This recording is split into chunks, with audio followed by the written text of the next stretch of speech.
So I'm going to warn you right from the start, this is a Skyrim video, and as such there are likely to be spiders involved.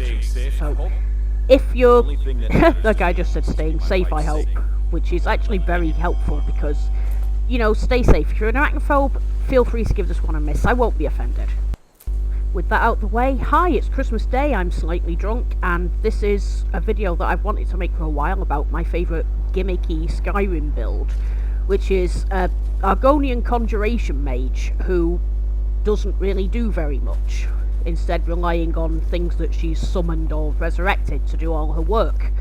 Or, as I would also like to call her,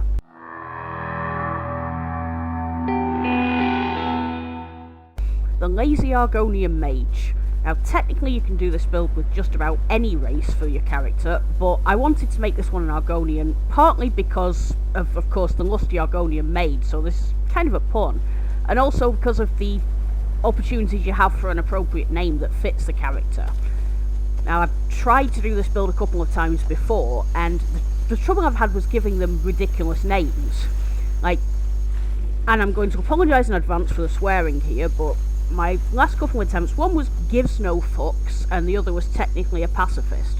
And the trouble with those names is that it kind of made it difficult to take them seriously. So I've gone for something a bit more lore appropriate that still gets the point across here. And that character, which I'll show you now, is named Pays No Heed, which gives you the same idea as gives no fucks, but it feels a bit more fitting, if you know what I mean. So here she is. I'm not quite sure where that quiver of arrows came from. I'm guessing I must have equipped that at some point during the tutorial and then just forgotten about it, because I kind of left a bit of a gap between starting this playthrough and then carrying it on today. It's just something I really wanted to go back to today. And I'll show you, as you see on the screen here, her name and her race. She's only level 6 at the moment, so I'm still very early into this. So at such a low level, most of combat so far has been summoning things and running the heck away.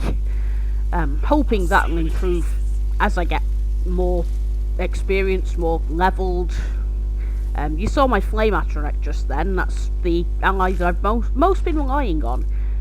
I do also have Feindel travelling with me, but he's going to get swapped out for someone tankier at the first opportunity.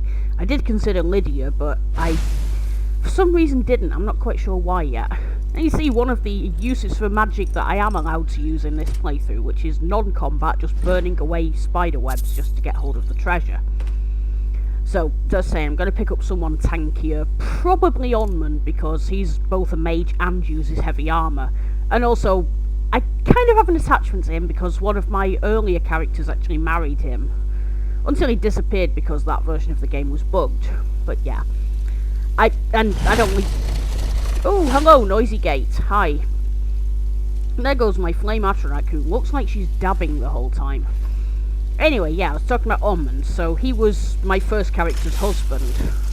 And he shares a voice actor with Boone from New Vegas, who should have been a romance option, but wasn't, because Obsidian apparently don't do those things, so up yours, Obsidian. I'm kidding, I love Obsidian, really. They've made some of my favourite games. But yeah, as I was saying, I'm not sure if this character's going to end up marrying the same person as one of my other characters did, but I'm not even sure if she's going to marry anyone at all. I mean, she's already lazy. I don't know if she can be bothered with dating and marriage or any of that nonsense. And casting spells is very loud in this game, and I'm hearing it as I'm trying to talk over it, which shouldn't be a problem once this video actually gets uploaded, because I'm going to lower the volume of the combat so that you can hear me talking. I don't know why you'd want to, but sure, go right ahead. Anyway, the Lazy Argonian Conjuration Mage is a build that I'm hoping to carry on and actually do something with beyond just dying a lot, as I've been doing so far. It doesn't help that I've got robes rather than decent armour, so that's limiting my ability to take damage and not die. So, hopefully I'll get better at enchanting and smithing, and possibly come up with some armour that can help with my magicka regen, so I'm not limited to ridiculously non-protective robes. I'm also only playing on Adept, mostly because I'm too much of a wuss to consider going for a higher difficulty on such a gimmicky build that I'm not sure is even viable yet. But I'm going to keep trying, I'm going to give it a go. Is this one of the parts where I die? No, I think I actually managed to heal myself and get away. it took me several attempts to get through this dungeon, which is the one for the Bard's College. But I did eventually get there, and I did that, and I completed the Bard's College quest line, excuse me. Sorry, I am slightly tipsy. And I've done that now, and I've actually completed some quests, and I'm gonna possibly encounter some dragons later on, which is going to be interesting. I did the one outside Whiterun, which was... It took a while because it was, again, mostly summoning wolves and sitting on my behind and waiting for everybody else to do all the work. So it's going to be interesting to see how a dragon battle goes when I don't have all those Whiterun guards to help me.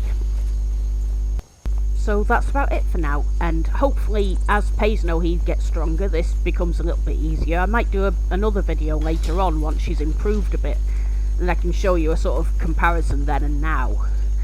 In the meantime, if you do want to see more videos from me, please like and subscribe. I'll be very happy if you did, and I hope you have a lovely holiday season. Bye bye!